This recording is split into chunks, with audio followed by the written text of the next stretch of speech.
Buenas tardes a todos.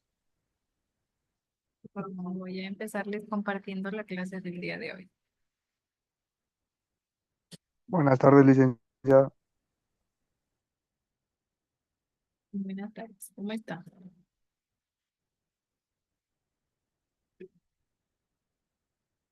Listo. Ayer, recuerden que hablábamos sobre las disoluciones, ¿no? Decíamos que en este caso mis disoluciones tenían dos componentes, que eran el soluto y el solvente. Recuerden que el soluto siempre decíamos que es el que se encuentra en menor cantidad. El soluto colocábamos un ejemplo como una cuchara de sal, una cuchara de azúcar, ¿no? Recuerden, el soluto es el que se encuentra en menor cantidad y obviamente el soluto es el que se va a disolver. El solvente, en cambio, decíamos que estaba en mayor cantidad y decíamos que era el medio en el que se va a disolver al soluto. Recuerden, esto no es muy importante. El soluto. Y ejemplo del solvente, colocábamos al agua o también al alcohol, ¿no? Recuerden, el solvente es el que se encuentra en mayor cantidad y el soluto es el que se encuentra en menor cantidad, ¿no? Soluto, menor cantidad, solvente, mayor cantidad. Decíamos que nosotros para saber la cantidad de soluto y de solvente, de una disolución, nosotros utilizábamos una magnitud, que en este caso decíamos que era la concentración. La concentración va a ser mi magnitud para yo saber la cantidad de soluto y de solvente.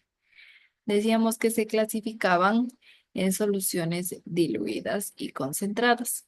Diluidas, nosotros decíamos que era que cuando la cantidad del soluto respecto al solvente era pequeña, ¿no? En una pequeña cantidad y decíamos que eran concentradas, en cambio, soluciones concentradas, cuando la proporción del soluto respecto al solvente era grande, ¿no?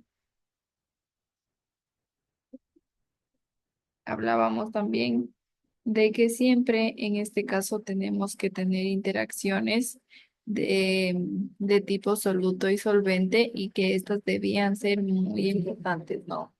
Debían ser más importantes que la del soluto soluto y el solvente solvente. Recuerden que les mencionaba que el agua se caracteriza por la presencia de un dipolo y al momento que interactúa con nuestros iones, que en este caso colocábamos al sodio y al cloro, era la unión que se producía era de tipo ion dipolo, ¿no? Dipolo. Recuerden que el agua tiene la presencia de un dipolo y al unirse con el ion que no tiene un dipolo, entonces se le denomina tipo ion dipolo a esta unión, a esta mezcla de agua, ya sea con cloro o con sodio. En cambio, en mis compuestos moleculares o polares, yo decía que ellos también tenían la presencia de un dipolo y el agua también tenía la presencia de un dipolo. Decíamos que los dos en este caso tenían dipolos. Entonces, al momento de unirse, estos son altamente electronegativos y decíamos que formaban puentes de hidrógeno al momento de que se unían, ¿no? Miren, y yo colocaba de naranja mis puentes de hidrógeno. Aquí yo tengo a mi dipolo del agua y aquí yo tengo en cambio mis compuestos moleculares y polares, ¿no? Y decía que estaban unidos a través de puentes de hidrógeno. Recuerden que los puentes de hidrógeno se formaban porque los dos tienen dipolos y son altamente electronegativos. Entonces se unen a través de puentes de hidrógeno.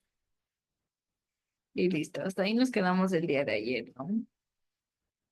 La clase del día de hoy vamos a hablar sobre la solubilidad en una forma de expresar la concentración. Recuerden que decíamos que la concentración era la magnitud que se utilizaba en este caso para yo saber la cantidad de soluto y la cantidad de solvente, ¿no? Entonces hablábamos de concentraciones. Y ahora vamos a ver en este caso a la solubilidad como forma de expresar la concentración.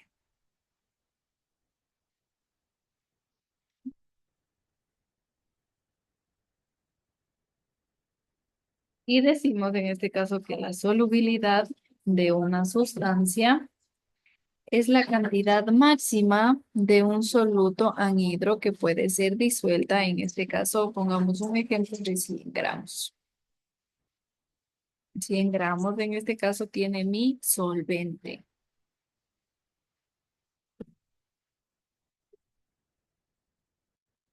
Repito, la solubilidad de una sustancia es la cantidad máxima de un soluto, ¿no? Y de que este puede estar disuelto en un solvente.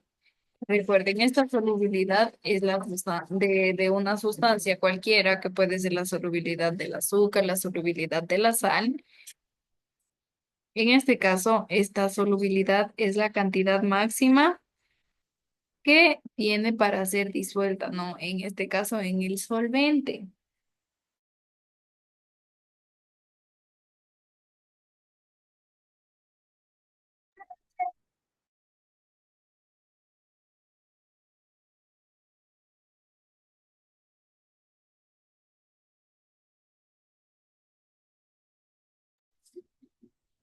Listo. Decía en este caso que la solubilidad de una sustancia es la cantidad máxima de un soluto. Esta cantidad máxima es la que se puede disolver en qué? En el solvente, ¿no? La representación en este caso de la solubilidad a diferentes temperaturas se conoce como curva de solubilidad. Miren, en este caso he colocado un gráfico en el que aquí tengo yo a mis representaciones de la solubilidad. En este caso a diferentes temperaturas se le conoce como curva de solubilidad.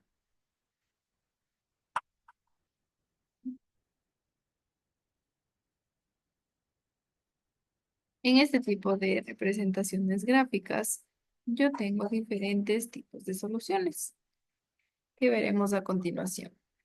Mis diferentes tipos de solubilidad es saturada, sobresaturada y no saturada.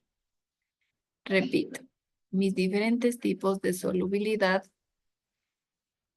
es saturada, sobresaturada y no saturada. Vamos a hablar ahora de cada una de ellas.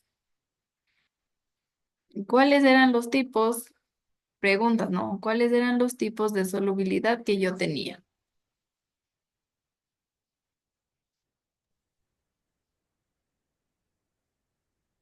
chicos? Que los que están ahí dicen Sí, no. Pero ¿cuáles eran? Obviamente saturada, sobresaturada y no saturada. Esos son mis tipos de solubilidad. Y ahora vamos a hablar de cada uno de ellos. ya, Saturada, en este caso, se dice cuando una disolución o una solución ya está saturada en una determinada temperatura. Esto quiere decir que ya no admite, ya no acepta más cantidad de soluto disuelto. Ya llegó a su límite, en este caso, de, del soluto, ¿no? Y ya no acepta, ya no admite que le agreguen más cantidad de soluto en mi solución. Eso quiere decir saturada. Recuerden, saturada se dice cuando una disolución ya está aquí, ya está al límite, ya no admite en este caso más cantidad de soluto. Si agregamos nosotros más cantidad de soluto a mi disolución saturada, ya se vuelve en este caso que ya se vuelve sobresaturada. Recuerden que la saturada es como que ya llegó al límite en el que puede disolver un compuesto. Por ejemplo, yo agrego en un vaso de agua, yo agrego azúcar. Me dice que la cantidad máxima que yo puedo disolver son 100 gramos. Y yo le coloco 98 gramos. Listo. Le coloco 98 gramos, disuelvo, todavía sigue aceptando 2 gramos más porque me dice que pueden aceptar hasta 100 gramos. Yo coloco esos 100 gramos más de soluto en mi solvente y listo. Yo ya tengo una solución o una mezcla saturada, porque ya llegué al límite, ya no admite en este caso más cantidad de soluto. Si yo agrego, como menciono, más cantidad de soluto, ya me estaría sobrepasando. Y obviamente ya no sería saturada mi tipo de solubilidad, sino ya sería sobresaturada. Porque sobresaturada es una solución que contiene mayor cantidad de soluto que la que permite, en este caso, la solución, ¿no? Por eso ya se le denomina sobresaturada, porque ya tengo más cantidad de la que permite mi solución. Por ejemplo, como les mencionaba, en un vaso de agua coloco azúcar y solo admite hasta 100 gramos de azúcar. Y listo, yo coloco los 100 gramos de azúcar, mezclo el agua con el azúcar, tengo una disolución saturada. ¿Por qué tengo una disolución saturada? Porque yo ya tengo los 100 gramos que dice que hasta ahí me permite, hasta ahí me admite, ya no me admite más cantidad de soluto. Listo. Como solo me admite hasta 100 gramos y yo he colocado 100 gramos, tengo una solución saturada. Si yo agrego en este caso unos 3 4 gramos más a mi solución, ya se vuelve, como menciono, sobresaturada, porque ya tiene mayor cantidad de soluto que la permitida, ¿no? Que la permitida en mi solución. Y ahora no saturada, en cambio, es cuando tiene menor cantidad del soluto que el que admite, en este caso, mi solución, ¿no? Por ejemplo, como les menciono, repito otra vez, agrego agua, admite hasta 100 gramos de azúcar y yo solo coloqué 50 gramos de azúcar en el agua. Mezclo y tengo una solución que no saturada. Tengo una solubilidad no saturada porque tiene menor cantidad de la que me permite en este caso colocar en mi solución, ¿no? Por eso se le denomina no saturada, porque como les menciono, tengo menor cantidad de la que está permitida.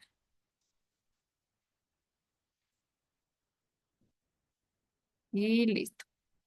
Este en cuanto a los tipos de solubilidad. ¿Está entendido esta partecita de cuándo es saturada, cuándo es sobresaturada y cuándo es no saturada? Pregunta en este caso, ¿cuándo decíamos que era saturada?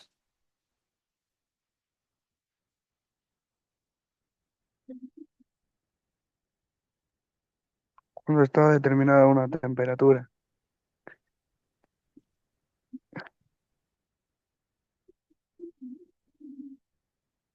Ajá. Decíamos que era saturada. ¿Cuándo qué? Cuando en este caso ya tiene una temperatura determinada y cuando ya no admite más cantidad de soluto, ¿no? En este caso es saturada cuando ya está a una determinada temperatura y cuando ya no admite más cantidad de soluto. Eh, Admite hasta 100 gramos y yo he colocado 100 gramos, ya no admite absolutamente un gramo más. Eso es saturada. Sobresaturada es cuando yo le agrego ya más cantidad, más gramos, en este caso de solución, ya es sobresaturada porque ya me pasé de los gramos que admite mi solución, mi disolución, ¿no? Ahí es sobresaturada. Recuerden, en este caso la diferencia es que saturada es cuando es cuando mi mezcla, mi solución, mi disolución ya no admite más cantidad de soluto. Está saturada en este caso, ya no admite más cantidad de soluto. Sobresaturada es cuando que contiene mayor cantidad del soluto que el que está permitido en mi solución. Y no saturada es la que tiene menor cantidad de soluto que el que admite, en este caso, mi solución. Y decía en este caso que puede ser que admite hasta 100 gramos y yo solo he colocado 50 gramos. Entonces esto quiere decir que está no saturada. Listo.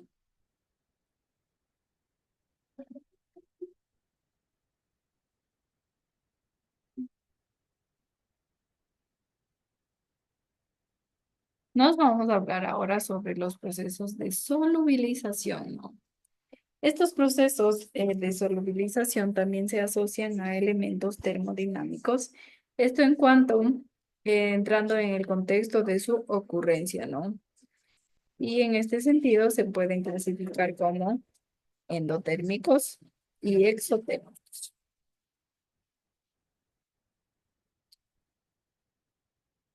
En este caso, el proceso de disolución de una sustancia puede transcurrir con la absorción o el desprendimiento de energía. Endotérmicos, en este caso, miren, aquí he colocado yo una imagen. Endotérmicos es cuando en este caso ocurre una absorción de energía en forma de calor. Absorben en este caso que la energía en forma de calor. Miren, estos gráficos son la temperatura con respecto a la solubilidad. Recuerden, ¿no? Darse saturada, sobresaturada y no saturada. En este caso, la solubilidad, perdón, la temperatura está con respecto a la solubilidad. La solubilidad con respecto a la temperatura, ¿no? Recuerden que yo les mencionaba que endotérmicos es cuando ocurre con absorción de energía en forma de calor, ¿no?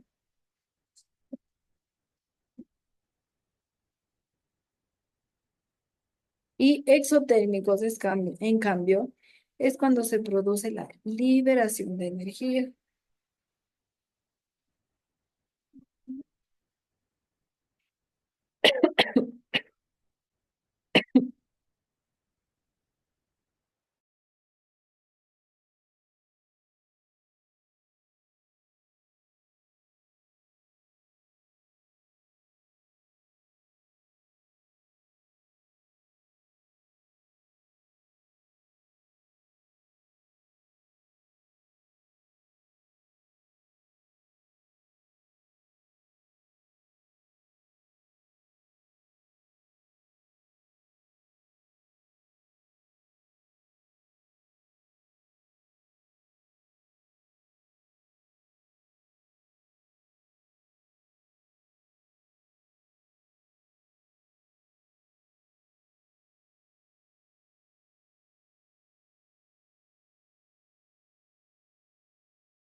Perdón, disculpen, me cogió un ataque de tos. Pero bueno, seguimos. Endotérmico, entonces decíamos que es cuando ocurre con absorción de energía en forma de calor, endotérmico. Y exotérmico, en cambio, es que cuando se produce la liberación de energía producto del proceso de solubilización. Recuerden que cuando es endotérmico y obviamente absorben la energía, por eso mi curva es para arriba, ¿no? Porque en este caso que tiene mayor energía, mayor absorbe energía y por eso mi curva es hacia arriba. En cambio, en el exotérmico libera energía y obviamente al momento de liberar energía, mi curva va a descender, ¿no? Porque estoy liberando energía.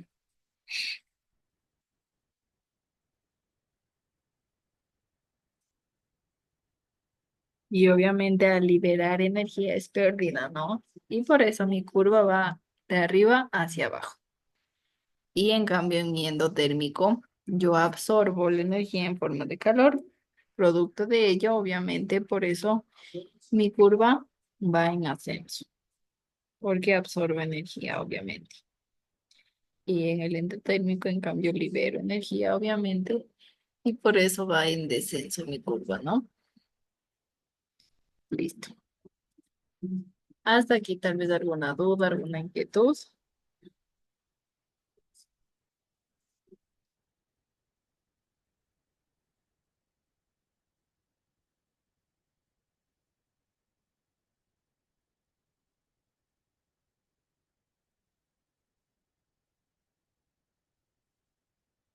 ¿Todo claro?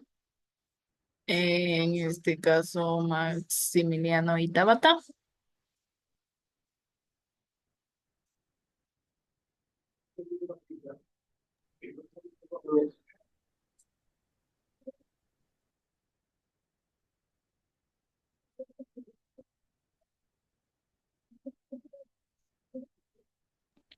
Profe, no le escuché. ¿Me puede repetir de nuevo? Les mencionaba si tal vez tienen claro lo que expliqué o tal vez necesitan que les repita de nuevo. Sí está claro. Ya listo. Nos vamos entonces ahora a hablar de los factores que afectan la solubilidad. Recuerden que en este caso, hoy hemos visto todo lo que tiene que ver con la solubilidad. Hemos visto la solubilidad como forma de expresar la concentración. ¿Qué decíamos que era la concentración? Maximiliano Tabata, ¿qué decíamos en este caso que era la concentración?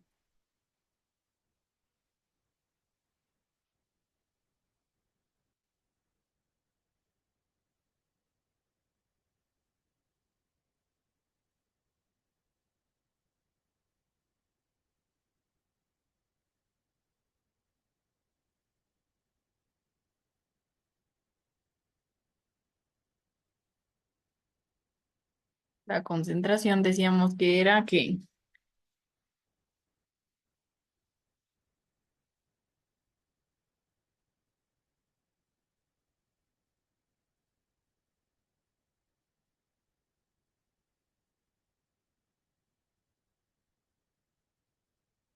la concentración decíamos que era la cantidad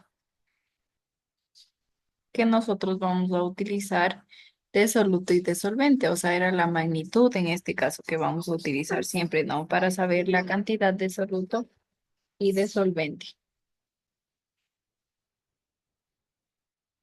Eso era la concentración.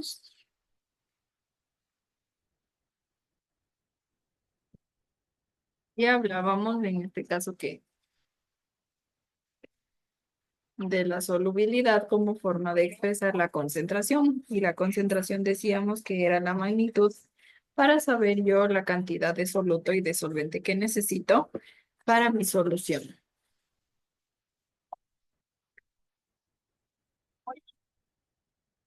Decíamos que en este caso la solubilidad de una sustancia es la cantidad máxima que tiene mi soluto para ser disuelto, ¿no? Y ahí hablábamos, ya entrábamos a los tipos de solubilidad, ¿no? Recuerden, decíamos que la solubilidad de una sustancia es la cantidad máxima de un soluto que puede estar en este caso disuelto en un solvente. Pregunta, ¿qué era soluto? Soluto era el que yo tenía en mayor o en menor cantidad.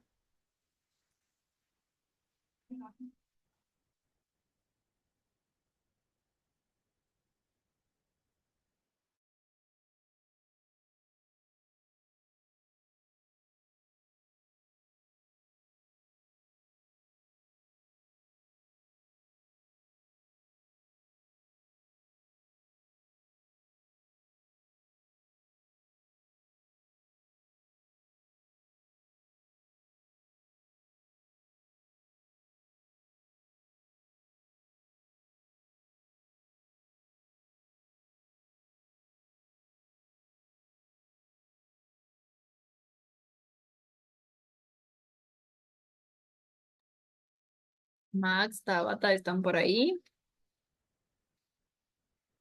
Mi soluto era el que estaba en mayor o en menor cantidad.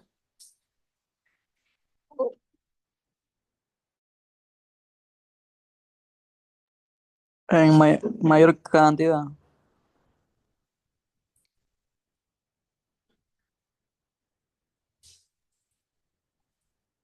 Más o menos más. El soluto, en este caso, tengo yo en menor cantidad. Y el solvente es el que tengo en mayor cantidad.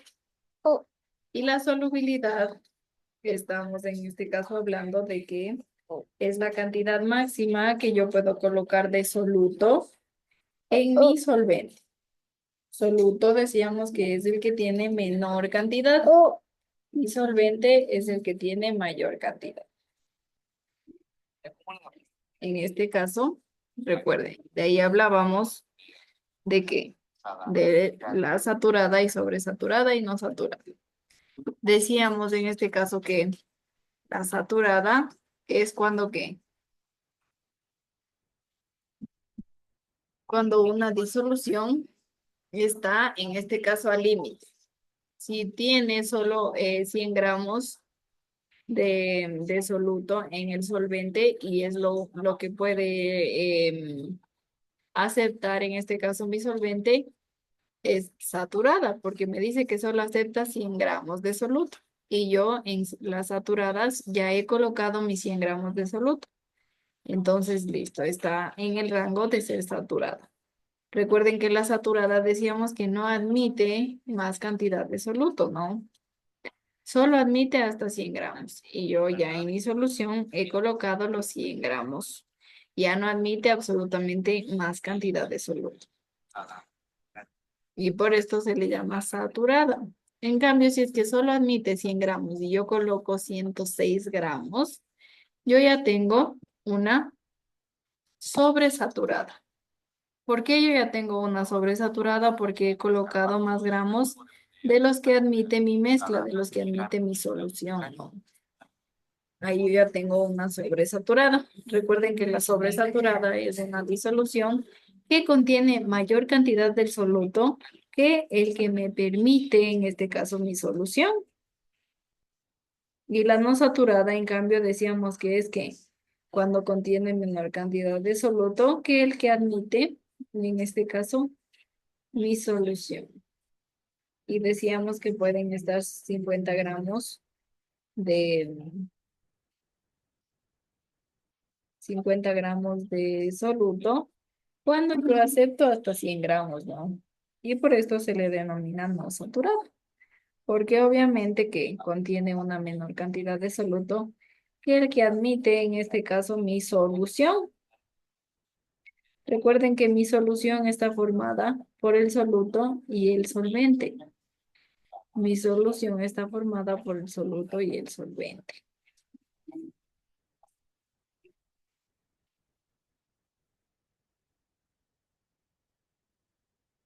Listo. ¿Entendido esa partecita de saturada, sobresaturada, no saturada?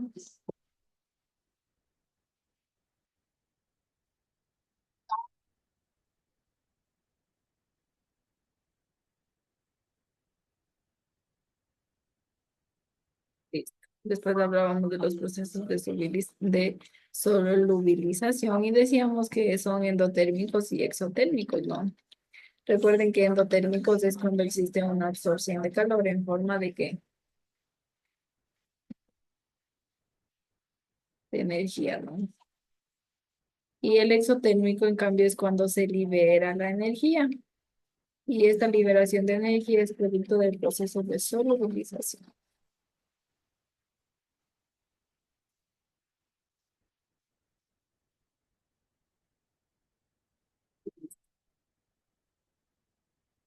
Ahora vamos a hablar de los factores que afectan la solubilidad. Vamos a ver en este caso si afectan para mejorar o para empeorar nuestra solubilidad. Un factor en este caso es la superficie de contacto.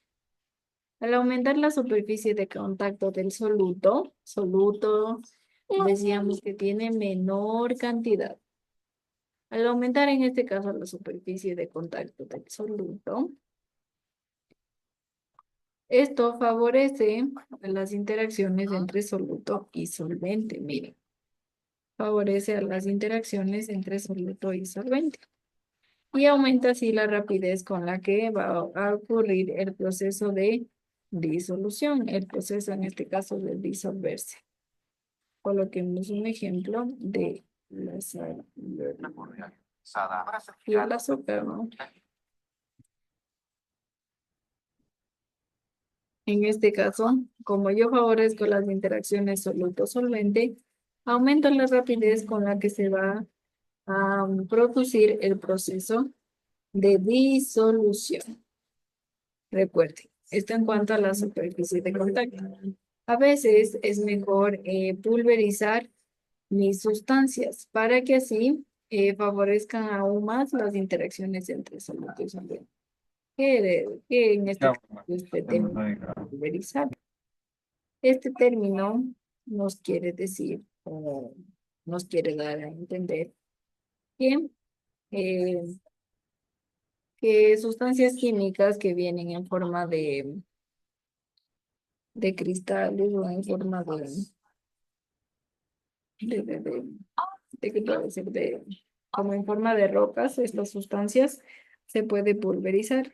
¿Cómo se pulveriza en este caso la sustancia? Se lo hace a través de un mortero, en este caso. Ahí colocamos nosotros la sustancia que vamos a pulverizar y machacamos, ¿no? Y así se realiza la pulverización. Recuerden que al momento de pulverizar favorece aún más las interacciones soluto-solvente. Y al favorecer estas interacciones soluto-solvente, nosotros aumentamos la rapidez con la que va a ocurrir el proceso de disolución. Y un ejemplo de ello sería mezclar agua con azúcar, agua con sal.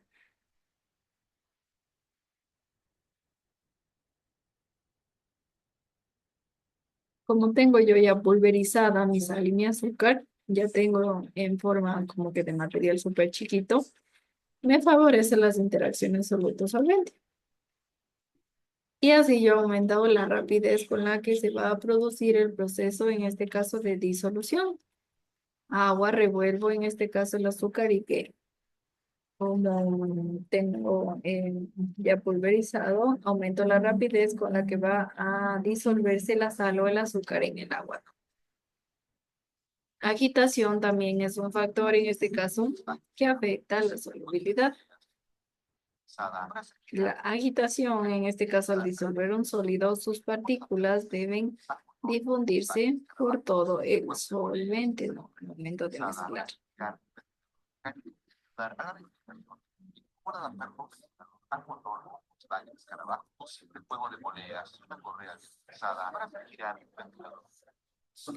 Recuerdo, agitación. Al disolver un sólido, sus partículas deben difundirse por todo el solvente. Este proceso es lento alrededor del cristal, ya que se forma una capa de disolución muy concentrada. Y al momento de tener esta capa muy concentrada, obviamente se dificulta la rapidez con la que se disuelve, ¿no?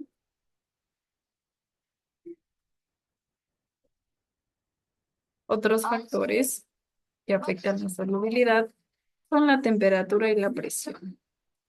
La temperatura en este caso afecta la rapidez y también el grado de solubilidad. Recuerden que obviamente si nosotros tenemos agua en un vaso, pero esta agua está caliente, obviamente aumenta eh, la rapidez y favorece en este caso a que exista una más rápida disolución. Recuerden que la temperatura, como mencioné, afecta a la rapidez y al grado de solubilidad.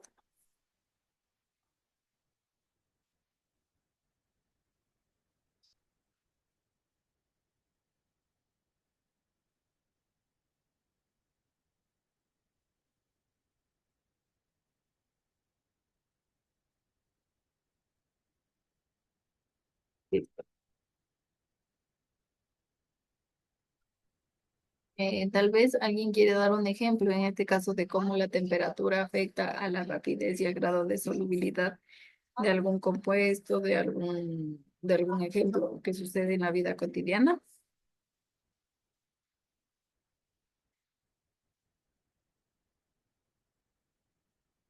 Un ejemplo de la vida cotidiana sería al momento de hacer un té, nosotros colocamos las funditas del té y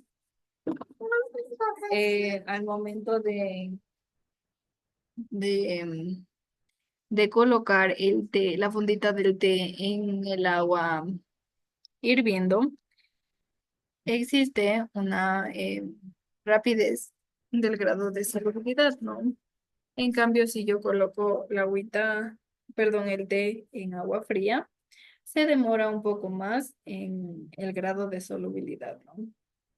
Esto sería en cuanto a la temperatura, que sí afecta en este caso a la rapidez, ¿no? Y el grado de solubilidad. Dicho esto, recuerden que al aumentar la temperatura, favorece obviamente el movimiento de las moléculas en esta solución y con ello favorece su rápida mezcla, ¿no? Además, también hace que la energía de las partículas del sólido o también de las moléculas o de los iones sea alta, ¿no? Y puedan así abandonar con facilidad la superficie y así estar absolutamente mezclados, ¿no? Ser una mezcla homogénea. En cuanto a la presión, en cambio, los cambios de presión no tienen mayor efecto en la solubilidad de los líquidos y de los sólidos. Sin embargo, en la de los gases es directamente proporcional a la presión parcial de este, ¿no? Cuando se encuentra en este caso en equilibrio con la solución. Y finalmente, el último factor que afecta a la solubilidad en este caso es la naturaleza del soluto y del solvente. La solubilidad, en este caso del soluto en particular, depende de la atracción relativa entre las partículas en las sustancias puras y también en las partículas en solución. Miren, depende también del tipo de sustancia. Obviamente los valores de solubilidad pueden variar de una u otra sustancia, ¿no? Por ejemplo, en este caso, varias sales son solubles en agua, pero algunas se precipitan en el solvente, que en este caso es el agua. Y miren, yo tengo aquí un precipitado. Por ejemplo, aquí tengo yo agua y tengo una sustancia. Al momento de yo mezclar el agua con mi sustancia, no se mezclan del todo, ¿no? Y miren, aquí tengo en este caso un